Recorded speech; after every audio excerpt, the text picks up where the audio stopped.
Good morning बच्चों। आज हम आप लोगों को मैथिली शरण गुप्त जी का परिचय, रचनाएं इत्यादि के विषय में पढ़ाएंगे तथा काव्यांजलि के कैकेयी का अनुताप पाठ के कुछ काव्यांश भी पढ़ाएंगे। अब आप परिचय देखिए। मैथिली शरण गुप्त जी का जन्म झांसी जिले के चिरगांव में सन 1886 में हुआ था। आपके पिता सेठ रामचरण जी भी एक श्रेष्ठ कवि थे। प्रारंभिक शिक्षा के बाद स्वाध्याय से ही इन्होंने ज्ञान प्राप्त किया।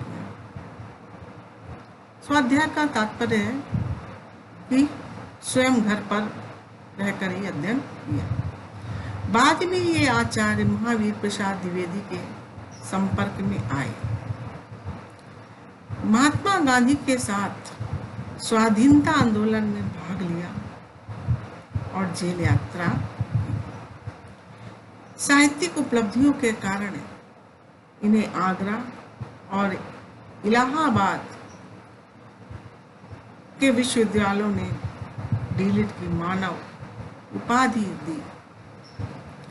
साकेत महाकाव्य की रचना पर इनको मंगला प्रसाद पारितोषिक प्राप्त हुआ। इनका देहांत सन 1964 ईस्वी में हुआ था। इसके बाद आपको हम रचनाएं बता रहे हैं। इनकी प्रमुख रचनाएं हैं साकेत, यशोधरा, द्वापर, भारत भारती, पंचवटी, झंकार, जयद्रथ वध, त्रिपथगा, कुड़ाल गीत, नहुष, काबा और करबला, विश्व वेदना, विष्णु प्रिया आदि हैं। इसके अतिरिक्त चंद्रहास, तिलोत्तमा और अनग गीत नाट्य हैं। वीरांगना मेघनाद वध, स्वप्नवासो दत्ता, बंगला, संस्कृत और फारसी से अनुवाद की ये रचनाएं हैं। इनकी रचना भारत भारती में देश प्रेम और राष्ट्रीयता की जो भावना परिलक्षित होती थी, उसके कारण अंग्रेजी सरकार ने इसे जब्त कर लिया। भारत भारती अपने समय की अत्यंत लोकप्रिय रचना मानी जाती थी। इसके गीतों से स्वतंत्रता संग्राम सेनानियों को पर्याप्त प्रेरणा मिली। साकेत नामक इनका महाकाव्य राम काव्य परंपरा पर आधारित है। यह गुप्त जी की कीर्ति का आधार है। इसमें मर्मस्पर्शी स्थलों का अनुपम चयन और सरस चित्रण किया गया। चित्रकूट प्रसंग एक ऐसा ही मार्मिक प्रसंग है जिसमें भारत के उज्ज्वल चरित्र की अभिव्यक्ति हुई है। कैकेयी का अनुताप भी उनकी मौलिक कल्पना शक्ति का परिचायक है।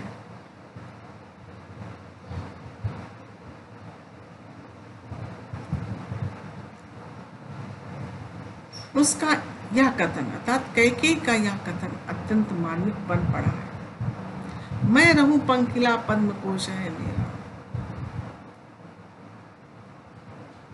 निष्कर्षतः गुप्त जी आधुनिक हिंदी कविता के प्रतिनिधि कवि हैं और राष्ट्रीय भावनाओं की प्रेरणा देने वाले राष्ट्र कवि के रूप में सदैव स्मरणीय रहेंगे।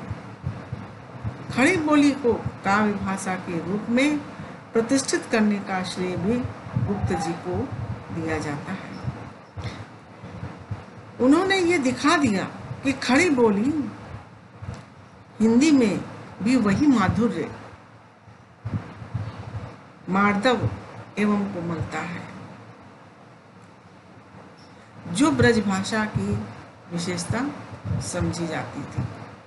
आचार्य रामचंद्र शुक्ल ने आपके बारे में सत्य ही लिखा है। निसंदेह आप हिंदी भाषी जनता के प्रतिनिधि कवि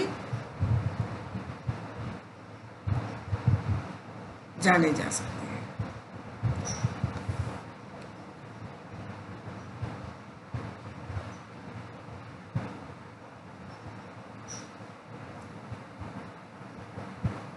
जन सामान्य।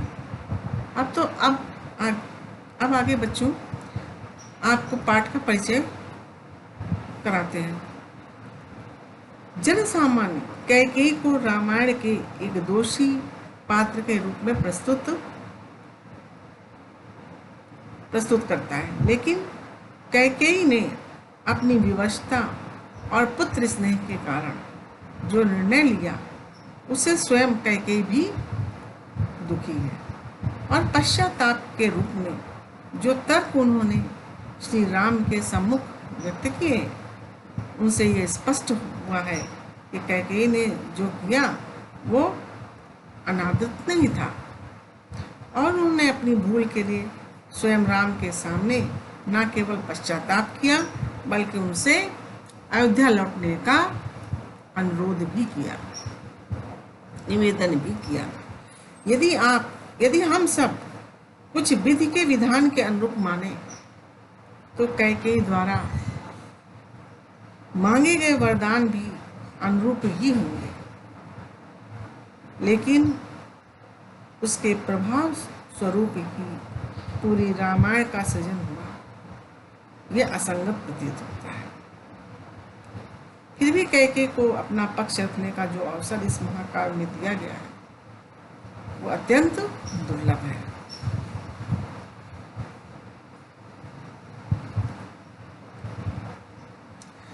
प्रस्तुत काव्यांश में गुप्त जी ने न केवल पश्चाताप की अग्नि में जलती हुई कैकेयी के व्यथित हृदय को वाणी दी, बल्कि भरत के पवित्र हृदय को भी उजागर किया। कैकेयी के पश्चाताप की चरम सीमा स्वरूप में उसने स्वयं को कुमाता कहा। पश्चाताप के पश्चात उन्होंने न केवल राम से अयोध्या वापस चलने को कहा, बल्कि गुप्त जी द्वारा कैकेयी की चरित्र की सात्विकता को उजागर करने का साहसिक प्रयास भी किया गया।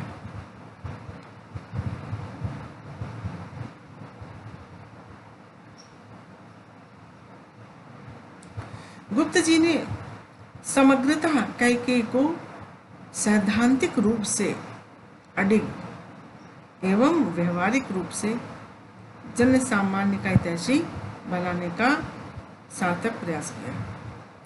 यदि गुप्त जी ने साकेत महाकाव्य का सृजन नहीं किया होता तो कैकेयी को अपना पश्चाताप व्यक्त करने का अन्य कोई अवसर अत्यंत दुर्लभ था, जो कैकेयी जैसे महापात्र के साथ अन्याय होता है।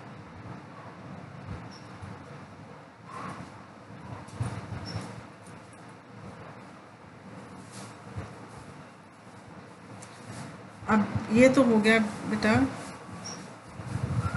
पाठ का परिचय।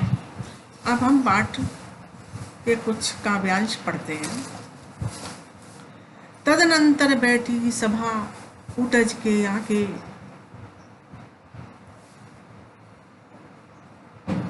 पाठ का शीर्षक बच्चों कैकेयी का अनुताप। कैकेयी का अनुताप मतलब कैकेयी का पश्चाताप। तदनंतर बैठी सभा उटज के आगे, नीले बितान के तले दीप हो जागे।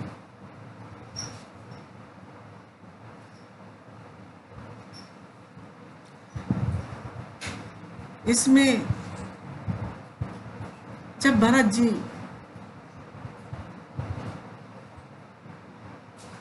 राम को वापस अयोध्या लाने के लिए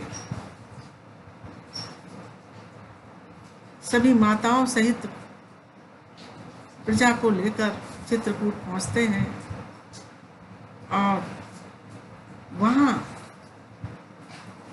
एक सभा आयोजित की जाती है। संध्या समय, रात के समय,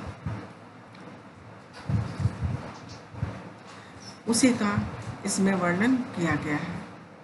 उस सभा में क्या क्या होता है ये बतलाया गया है। तदनंतर बैठी सभा उटज के आगे। तदनंतर का मतलब इसके पश्चात। उटज ने कुटिया, कुटिया के सामने एक सभा बैठी, सभा की गई। नीले वितान के तले दीप पहुंच जागे।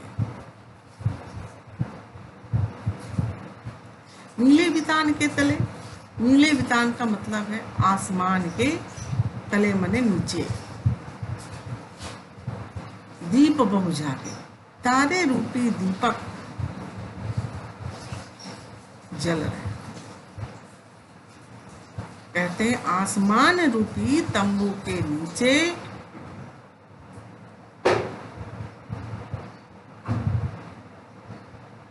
जहां आसमान में तारे रूपी दीपक टिमटिमा रहे थे, जल रहे थे, ऐसी रात्रि में कुटिया के सामने एक सभा बैठी था, सभा एकत्रित हुई। टकटकी लगाए नयन सुरों के थे वे, परिणामों उत्सुक उन भयातुरों के थे वे।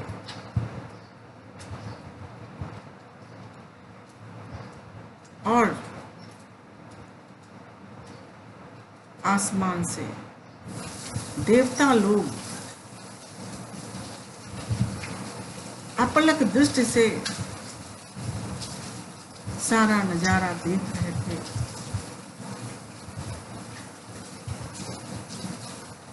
वे परिणाम जानने के लिए उत्सुक थे और उनके अंदर एक ये भय भी था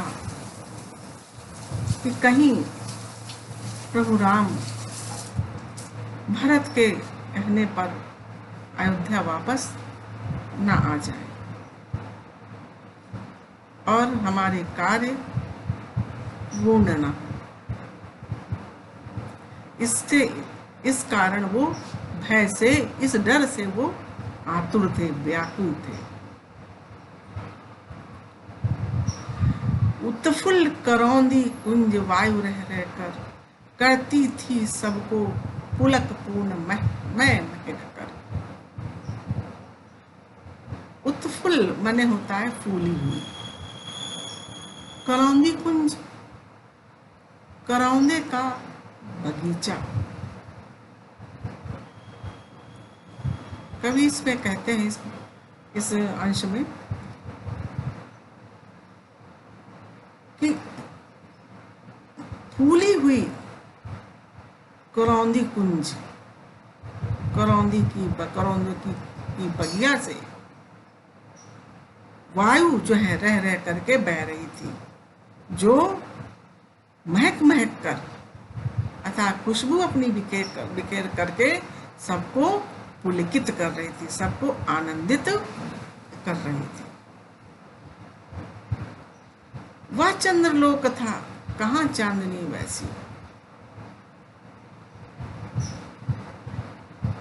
उस समय का वातावरण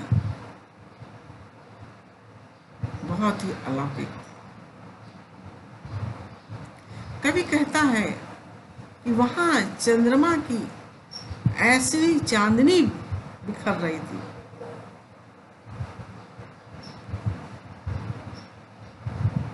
जो अन्यत्र दुर्लभ दुर्लभ है।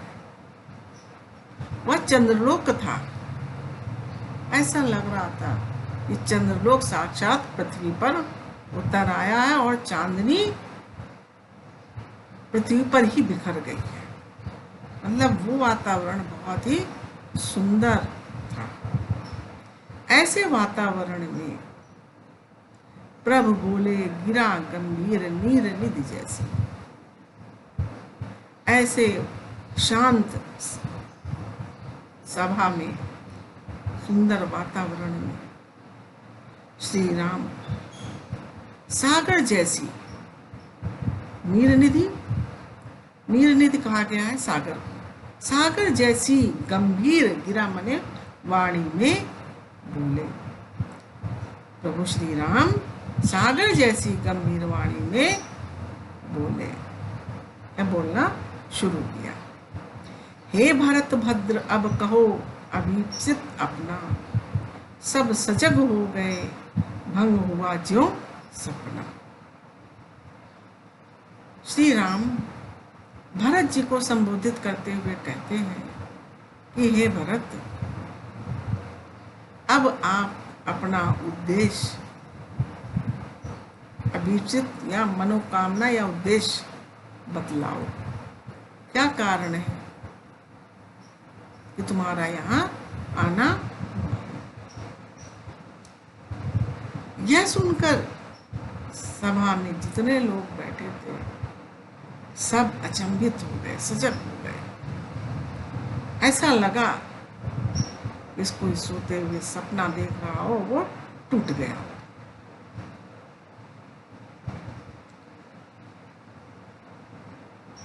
हे आर्य, रहा क्या भरत अभीप्सित अब भी, मिल गया अकंटक राज उसे जब तब भी।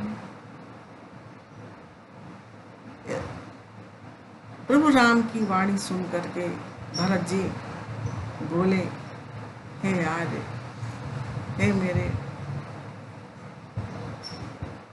भाई, क्या इस भरत का अब भी कोई मनोरथ अधूरा रह गया है? अभीप्सित मने मनोकामना या मनोरथ अभी क्या कोई अधूरी रह गई है? जब उसे अकंटक राज मिल गया। कंटक का मतलब जहां कोई विघ्न बाधा नहीं है, कोई हस्तक्षेप नहीं है, ऐसा राज्य उसको मिल गया है। फिर आगे बढ़ते हुए भरत जी और कहते हैं कि पाया तुमने तरुतले अरण्य बसेरा, रह गया अभीप्सित शेष तदपि क्या मेरा। हे मेरे श्रेष्ठ भाई, हे तात, आपने तरुतले अरण्य जंगल के वृक्षों के नीचे बसेरा पाया है। अच्छा, आपके हिस्से में जंगल में वृक्षों के नीचे रहना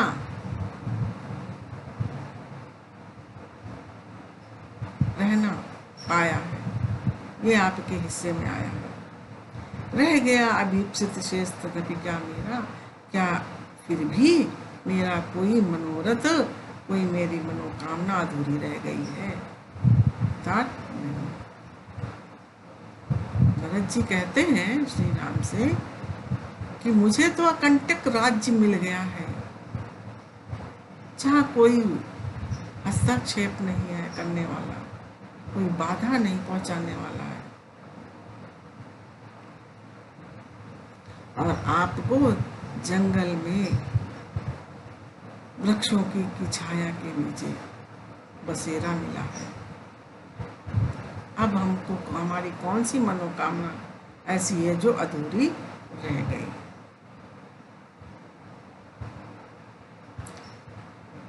हाँ, इसी आयश के हेतु जनन था मेरा, निज जननी ही के हाथ हनन था मेरा।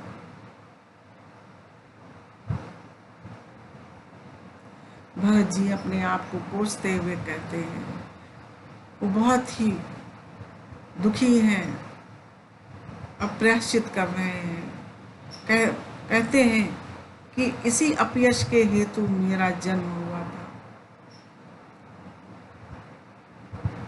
अपयश का भागी हमें ही बनना था कि मेरी माता के हाथों ही मेरी बर्बादी लिखी थी। हनन मने नष्ट होना लिखा था। मेरा नष्ट होना मेरी माता के द्वारा ही लिखा था। अब कौन अभीप्सित और आर्यवा किसका, संसार नष्ट है भ्रष्ट हुआ घर जिसका। अब कौन सा मनोरथ रह गया है आर्य, वह किसका रह गया है। मैं किसी का नहीं रह गया हूं। जिसका घर बर्बाद हो गया है उसका संसार नष्ट हो गया। संसार नष्ट है भ्रष्ट हुआ घर जिसका। जिसका घर भ्रष्ट हो गया है, बर्बाद हो गया है, उसका संसार भी बर्बाद हो गया।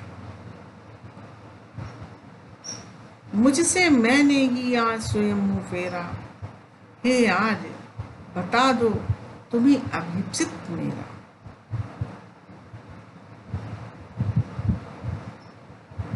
भरत जी आगे भी प्रायश्चित करते हुए कहते हैं कि मैंने अपने से ही अपना मुंह फेर लिया है, अतः मैं अपनी ही नजरों में गिर गया हूँ। हे यार, अब बताइए आप कि मेरा कौन सा मनोरथ है जो अधूरा है।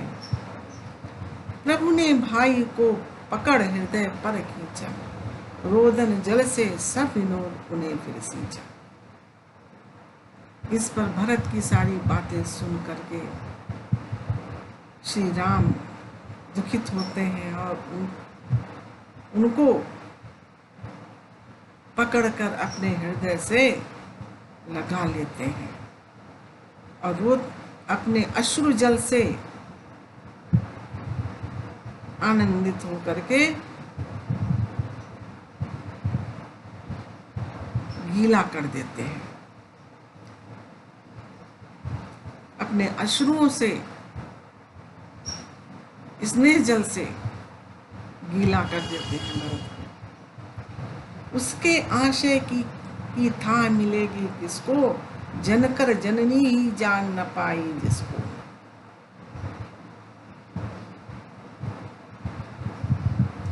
भरत जी कहते हैं कि मेरी भावनाओं को कौन जान सकेगा। रोते जाते हैं, कहते जाते हैं मेरी मन की भावनाओं को, मेरे मन के आशय की था किसको मिल सकती है। अच्छा, उसको कौन समझ सकता है। जब जन्म देने वाली माता ही मुझको नहीं जान पाई तो और भला कौन जान सकता है। यह सच है तो अब लौट चलो तुम घर को, चौके सब सुनकर अटल के कई स्वर को।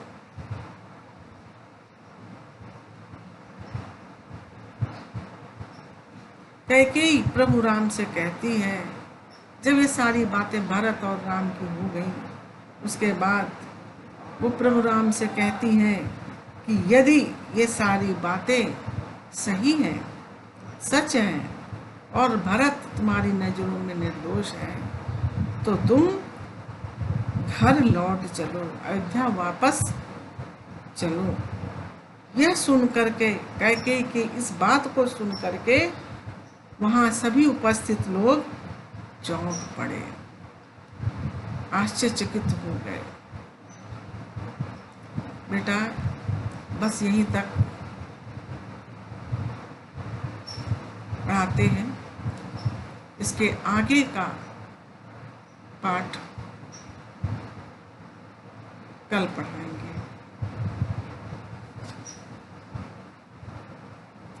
धन्यवाद बच्चों।